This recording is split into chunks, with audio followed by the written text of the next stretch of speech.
El verano de 2025 quedará como un punto de inflexión decisivo en la historia de las relaciones entre Canadá y Estados Unidos. La cumbre del G7 en Alberta, lejos de ser un simple ritual diplomático, puso en escena una ruptura inédita entre dos socios históricos. Ya lo habíamos visto en video, el segundo mandato de Trump, marcado por un regreso ofensivo al proteccionismo y la retórica de Estados Unidos primero, puso a Ottawa en una posición defensiva. Canadá, durante mucho tiempo, visto como el socio modelo de Washington, ahora debe alternar entre la resistencia, la adaptación y la búsqueda de nuevos socios. Mientras la guerra comercial, la crisis del fentanilo y la cuestión de la soberanía redefinen brutalmente el orden norteamericano. Desde principios de 2025, Canadá, tradicionalmente discreto debido a su geografía y su política pacífica y complaciente en América del Norte, vuelve al juego geopolítico. Queda por ver si logrará convertir la crisis actual en una ventaja. Hoy en día, las fronteras ya no se definen solo en los mapas, sino también en el mundo digital. Ya sea entre Canadá y Estados Unidos, en Europa o en Medio Oriente, la información, la ciberseguridad y el control de los datos se han convertido en palancas de influencia estratégica. Bloqueo de sitios, vigilancia digital, ciberataques, navegar libre y seguro es más que nunca un desafío. Ahí es donde entra NordVPN, que es mucho más que una simple herramienta para cambiar de ubicación o acceder a contenido restringido geográficamente desde tu dispositivo. NordVPN protege tu actividad en línea en un contexto donde las luchas de poder digitales se intensifican. Gracias a su protección contra amenazas, NordVPN te defiende activamente contra malware, rastreadores y sitios maliciosos, incluso cuando el VPN está desactivado. Una seguridad constante pensada para todos los que se informan, trabajan o simplemente navegan en un ecosistema digital cada vez más tenso. La suscripción NordVPN Plus también incluye NordPass, un administrador avanzado de contraseñas.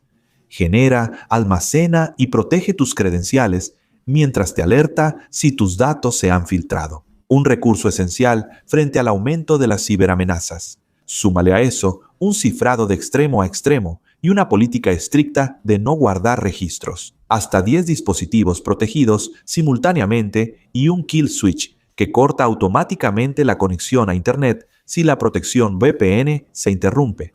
En este momento, tienes el enlace en la descripción. Aprovecha. 4 meses gratis en la suscripción de 2 años, lo que equivale a solo 3 euros al mes con una garantía de satisfacción o reembolso durante 30 días. Hace 5 meses hice un video que ya había dejado huella, porque los desafíos de Canadá, como los de muchos otros países, son importantes. Desde principios de 2025, la relación entre Ottawa y Washington ha entrado en una fase de confrontación abierta. El presidente Trump, fiel a su línea dura, planea imponer un recargo del 35% a todos los productos canadienses exportados a Estados Unidos a partir del 1 de agosto de 2025, una de las tasas más altas jamás aplicadas entre ambos países. Esta decisión se suma a aranceles que ya afectan sectores estratégicos como el acero, el aluminio o la industria automotriz, y forma parte de una estrategia que busca obligar a Canadá a ceder en varios temas sensibles, como la seguridad fronteriza y la seguridad. El impacto de estas medidas es considerable, y no solo para los canadienses. Según el Budget Lab de la Universidad de Yale, la tasa efectiva promedio de aranceles pagados por los consumidores estadounidenses sobre productos canadienses ahora alcanza el 17.6%. Es un récord en casi un siglo. Para Canadá, la caída de las exportaciones hacia Estados Unidos se acelera, agrava el déficit comercial y debilita sectores enteros que van desde el agroalimentario hasta la alta tecnología. El impacto en los canadienses es significativo. La proporción de exportaciones canadienses destinadas a Estados Unidos cayó al 68% en mayo de 2025, frente al 76% en promedio en 2024, según la Agencia de Estadísticas de Canadá. Estos pocos puntos también representan cada vez más pérdidas de empleo. Ontario, el motor económico y financiero de Canadá, podría perder más de 68,000 empleos a partir de 2025, debido a los aranceles estadounidenses y las contramedidas canadienses. Esto en un contexto, como ya vimos, donde la curva del desempleo sigue en aumento, el poder adquisitivo se debilita y los inversionistas extranjeros se frenan ante la incertidumbre. En respuesta, Ottawa impuso aranceles del 25% sobre 30,000 millones de dólares canadienses en importaciones estadounidenses, con la amenaza de aumentar esa cantidad a 150,000 millones de dólares canadienses en las próximas semanas. Esta estrategia de represalia está, hay que decirlo, limitada por el tamaño de la economía canadiense frente a los gigantes estadounidenses. Pero el objetivo de Ottawa es apuntar a sectores sensibles: agricultura, productos manufacturados y ciertos bienes de consumo. Sin embargo, Canadá también es realista. El gobierno del nuevo primer ministro Carney, por ejemplo, anuló el impuesto sobre los servicios digitales, un gesto de apaciguamiento destinado a favorecer la reanudación de las negociaciones comerciales antes de la fecha límite del 21 de julio de 2025, unos días después de este video. La guerra comercial no se limita solo al intercambio de cifras. Tiene un impacto directo en la vida cotidiana de los ciudadanos. La Cámara de Comercio de Canadá, al igual que muchos legisladores estadounidenses, denuncia esta escalada arancelaria que perjudica a las empresas y a los trabajadores de ambos lados de la frontera. Los flujos turísticos se desploman, las cadenas de suministro se ven afectadas y la confianza en la estabilidad del socio norteamericano se ve seriamente dañada. Sin embargo, toda relación comercial se basa ante todo en la confianza.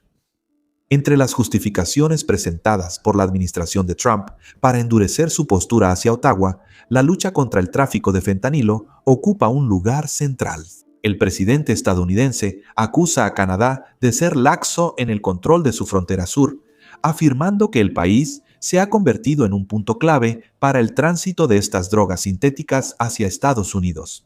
Una retórica que ya estaba presente durante su primer mandato y que se ha intensificado en 2025 mientras la crisis de los opioides sigue devastando muchas regiones estadounidenses.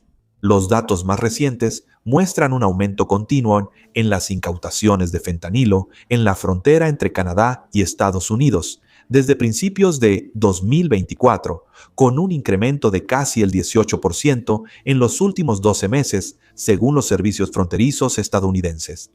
Sin embargo, cabe señalar que, según la Oficina de Aduanas y Protección Fronteriza de Estados Unidos, menos del 1% del fentanilo incautado en las fronteras estadounidenses proviene de Canadá.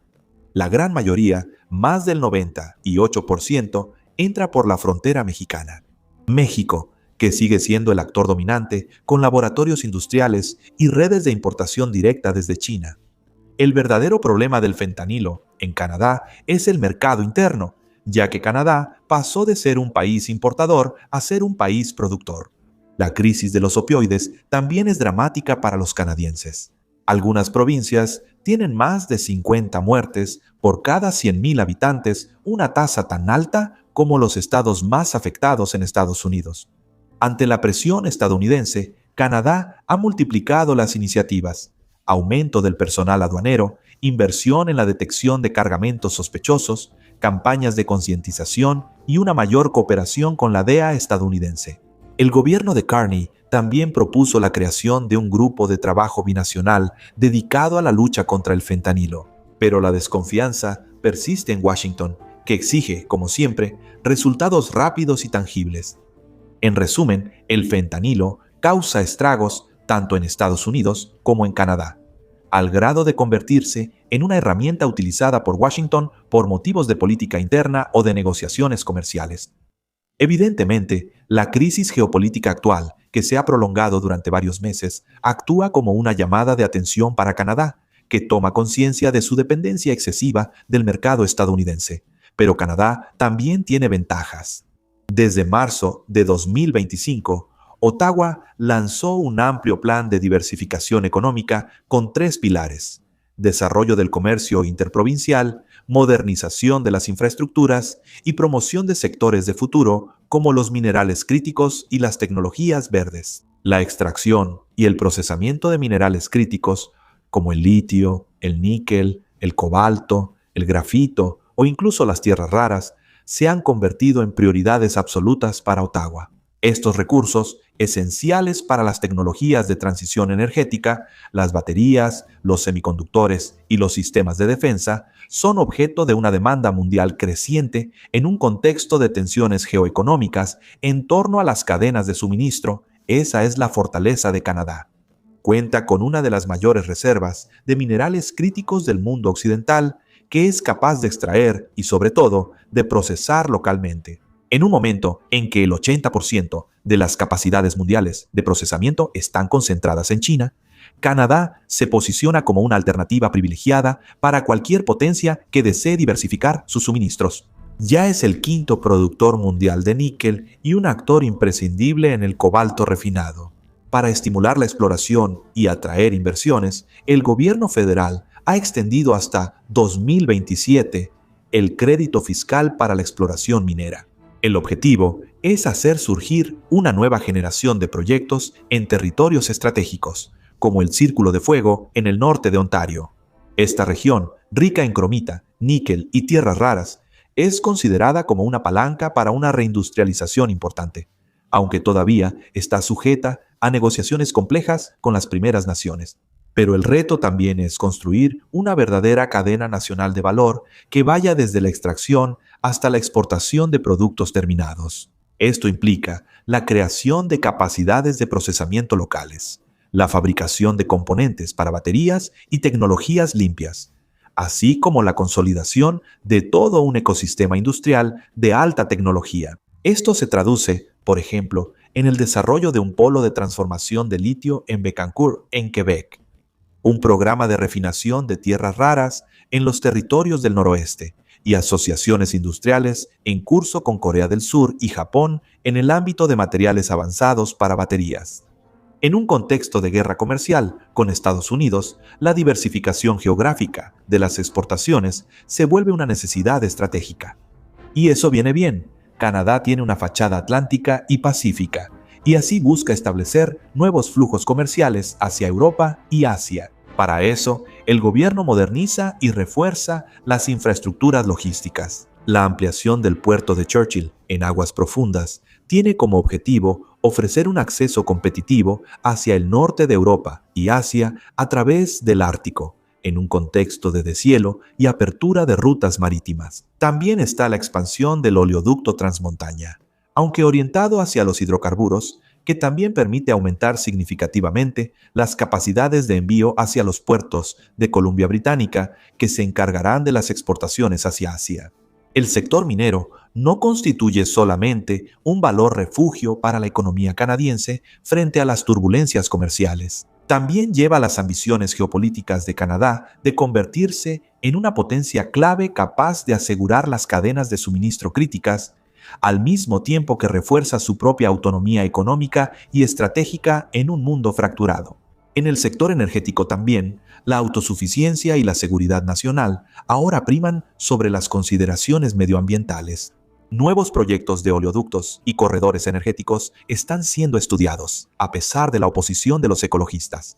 El objetivo a largo plazo es reducir la proporción de exportaciones energéticas hacia Estados Unidos, que representan más del 95% de los volúmenes, y fortalecer la resiliencia del sector ante los choques externos. El año 2025 sin duda quedará como un punto de inflexión decisivo en la historia contemporánea de Canadá. El país fue brutalmente devuelto a una realidad que muchos, tanto en Ottawa como en otros lugares, preferían ignorar. La geopolítica no es un escenario fijo, sino un movimiento permanente, a veces brutal, en el que hay que saber adaptarse, resistir, transformar y recuperarse.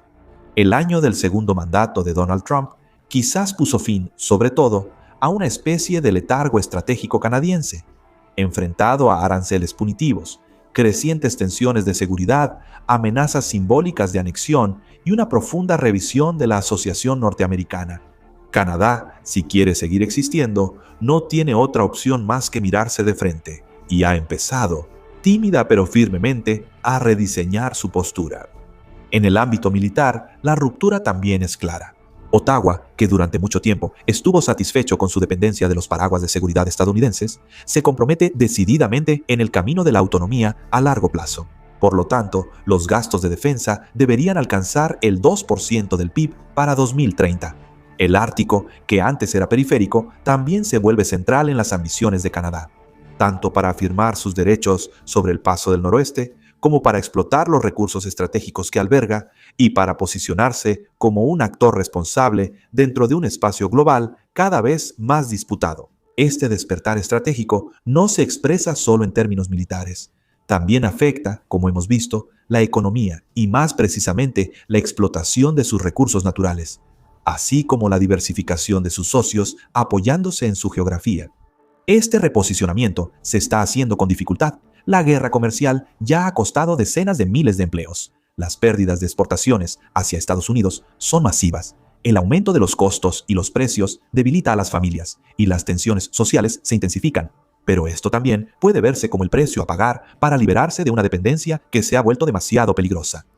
En este periodo de hostilidad abierta, la tentación estadounidense de reducir a Canadá a un simple satélite o de plegarlo a sus intereses nacionales nunca ha sido tan palpable. Esta provocación quizá haya despertado el instinto de soberanía canadiense que muchos pensaban que ya estaba extinguido. Dentro de la sociedad, los debates sobre la identidad nacional, sobre el lugar de Canadá en el mundo y sobre la necesidad de diversificación económica, estratégica y diplomática se multiplican. Las generaciones jóvenes, en particular, exigen un país capaz de resistir las presiones externas, de tomar posiciones firmes y de trazar su propio camino, sin por ello rechazar a su vecino estadounidense. Finalmente, lo que revela la crisis actual no es solamente la fragilidad del modelo canadiense, que durante mucho tiempo estuvo centrado en América del Norte y completamente dependiente, incluso absorbido económica y culturalmente por su vecino estadounidense.